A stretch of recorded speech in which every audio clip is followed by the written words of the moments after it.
아니 어제 국어 질문을 받았어요. 수학 선생이 나한테 혹시 국어 되시나요? 근데 좀 놀랐어요. 에헤? 그냥 다 써 있거든요. 근데 그거를 왜 그니까. 그렇게 직관적으로 못 보나요? 그러니까 왜냐면 이게 선지가 어떤 식으로 나오는지를 친구들이 모르다 보니까 그런 문제들이 생겨요. 그러면은 국어 음, 이거 딱 선생님도 수업하실 때 하는 방법이 있잖아요. 맞아요. 그러니까 왜 국어는 응. 문제를 풀 때 음, 이렇게 해야 돼. 음, 이런 식으로 바라봐야 돼. 그런 게 있잖아요. 맞아요. 저는 이제 그런 게 있거든요. 근데 저는 궁금한 게 이제 수학은 그런 게 없냐예요. 수학, 수학, 왜냐면 국어는 뭔가 이렇게 특정한 유형이 있어요. 일단 문학 같은 경우에는 우리 시에서도 그렇고 소설에서도 보기 문제가 나오거든요.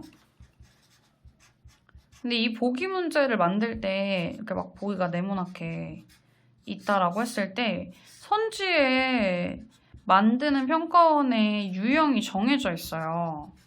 그래서 이렇게 선지를 1번부터 오지선다를 이렇게 본다라고 했을 때 뭐뭐 한다는 것은 뭐뭐 한다라고 볼 수 있다. 이런 구성이 많은데 뭐뭐 한다는 것은 까지는 지문 내용 OX예요. 자, 근데 뭐뭐 볼 수 있다라고 하는 부분은 보기 뉘앙스거든요.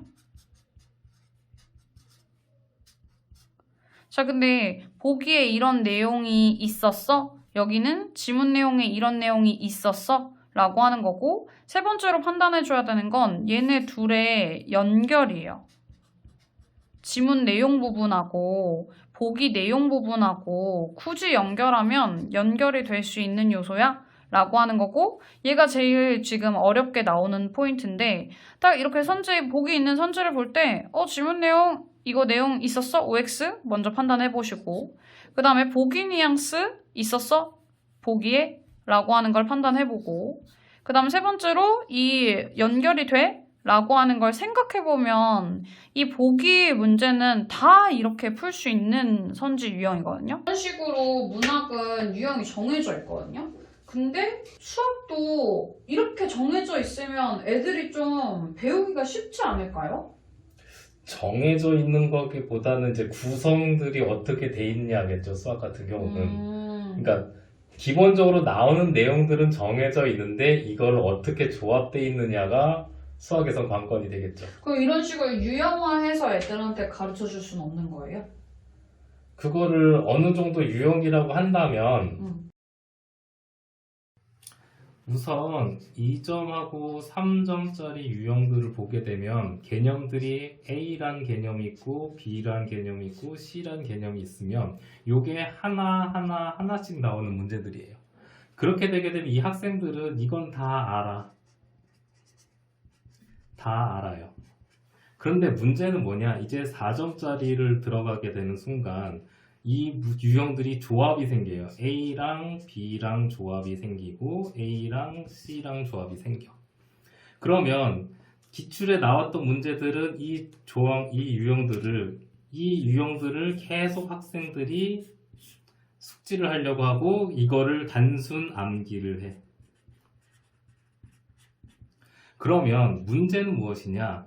학생들이 계속 신명이라 느끼는 이유는 이게 무엇이냐? A란 개념이 나오고 A란 개념이 나왔을 때 A, B가 아닌 또 다른 D가 나오거나 B랑 C랑 같은 경우가 새로운 게 나와.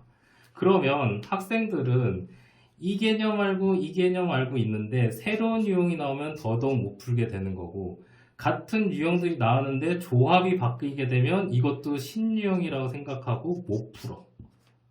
그래서 이 문제가 생기는 거기 때문에 학생들은 이 하나에 대한 개념을 정확하게 암기하고 이런 조합들이 새로 나올 수 있다는 것을 생각을 해서 문제를 접근해야지만이 문제를 풀고 신유형이 되더라도 이거를 해석할 수 있는 게 생긴다라는 거죠. 그러면 어려운 4점하고 쉬운 4점하고의 차이는 뭐예요?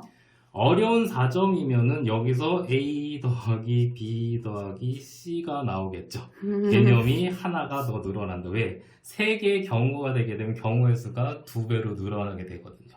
그렇기 때문에 어려운 4점 같은 경우는 이렇게 조합들이 많아지니까 우선 이 단순 2개에 대한 조합을 잘 하게 되면 3개에 대한 조합을 또 연습하는데 어려움이 없을 수 있다는 거죠. 근데 이렇게 들어보니까 저는 약간 이제 이해가 가는 것 같아요. 애들이 왜 국어처럼 유형화가 될 거라고 생각했는데 이렇게 하면은 조합도 엄청나게 많아지고 그러니까 애들이 수학을 어려워할 수밖에 없네요. 이게 어려웠던 거네요, 그러면. 새로운 개념이 하나가 나오긴 할 텐데 그게 개념이 새로운 게 아니고 표현 방법이 새로운 거거든요. 근데 이 조합이라는 건 알아요, 애들이?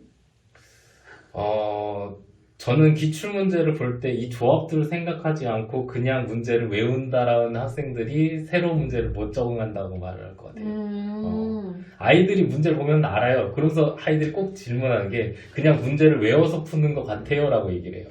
그러면 그 내용을 정확히 아는지부터 확인해야 되지 않을까라는 거죠. 이렇게 이제 구조적으로 얘기를 해줄 수도 있는데 기본적으로 문제 자체를 제대로 안 읽어요.